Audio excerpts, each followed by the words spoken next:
ഇതാണ് കേട്ടോ ഞങ്ങളുടെ പുതിയ വീട്. അപ്പോൾ ഞങ്ങൾ പുതിയ വീട്ടിലേക്ക് താമസം മാറിയായിരുന്നു. അപ്പം ഇവിടെ വന്നിട്ടുള്ളൊരു ദിവസമാണ് കേട്ടോ ഇത്. രാവിലെ ഞാൻ ഗോതമ്പ് ദോശ ഉണ്ടാക്കി അവൾക്കൊരെണ്ണം കഴിക്കാൻ കൊടുത്തായിരുന്നു. അവൾ കഴിക്കുകയാണ്.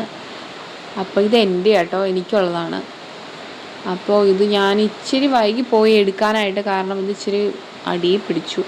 എന്നാലും കുഴപ്പമില്ല, രണ്ടാമത് ഇനിയിപ്പോൾ ഉണ്ടാക്കണ്ടല്ലോ എന്ന് വിചാരിച്ചിട്ട് ഞാൻ പിന്നെ അത് മറച്ചിട്ട് അഡ്ജസ്റ്റ് ചെയ്യാമെന്ന് വിചാരിച്ചു.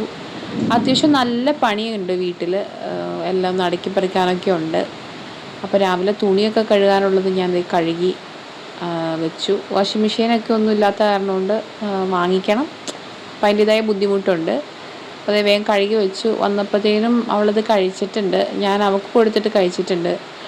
അപ്പോൾ ഞാൻ വിചാരിച്ചു എൻ്റെ ഫുഡ് ഞാൻ കഴിച്ചില്ലായിരുന്നു, അപ്പം എൻ്റെ വീതം ഞാൻ കഴിച്ചേക്കാമെന്ന് വിചാരിച്ചു. അപ്പോൾ ഉണ്ടാക്കിയതിൻ്റെ പാത്രങ്ങളൊക്കെ ഒന്ന് കഴുകി വെക്കാണ്ടായിരുന്നു, അതും കഴുകി വെച്ചിട്ട് കഴിക്കാമെന്ന് വിചാരിച്ചു.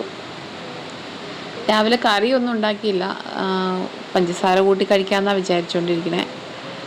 കറിയുണ്ട്, മീൻകറിയൊക്കെ വെച്ചിട്ടുണ്ടായിരുന്നു തലേദിവസം തന്നെ.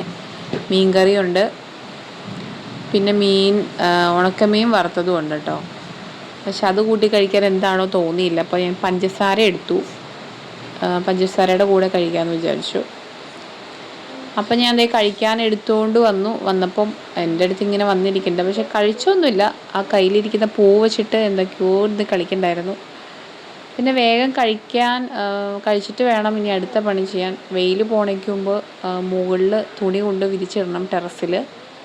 അപ്പം ഞാൻ വേഗം കഴിച്ചു കഴിഞ്ഞിട്ട് തുണിയൊക്കെ ഞങ്ങൾ രണ്ടാളും കൂടി വിരിച്ചിടാൻ പോയിട്ടോ. നല്ല വെയിലായിരുന്നു, ഉച്ച കഴിഞ്ഞ് മഴയായതുകൊണ്ട് രാവിലെ തന്നെ ചെയ്തില്ലെങ്കിൽ പിന്നെ അത് ഉണങ്ങി കിട്ടുമൊന്നുമില്ല, പിന്നെ അകത്ത് കൊണ്ടുവരാനുള്ള സ്പേസൊന്നുമില്ല. അപ്പം ഞങ്ങളിത് പെട്ടെന്ന് അത്യാവശ്യം നല്ല തുണി ഉണ്ടായിരുന്നു, 2 ദിവസത്തെ ആയിരുന്നു, നല്ല തുണി ഉണ്ടായിരുന്നു, വിരിച്ച് കഴിഞ്ഞു.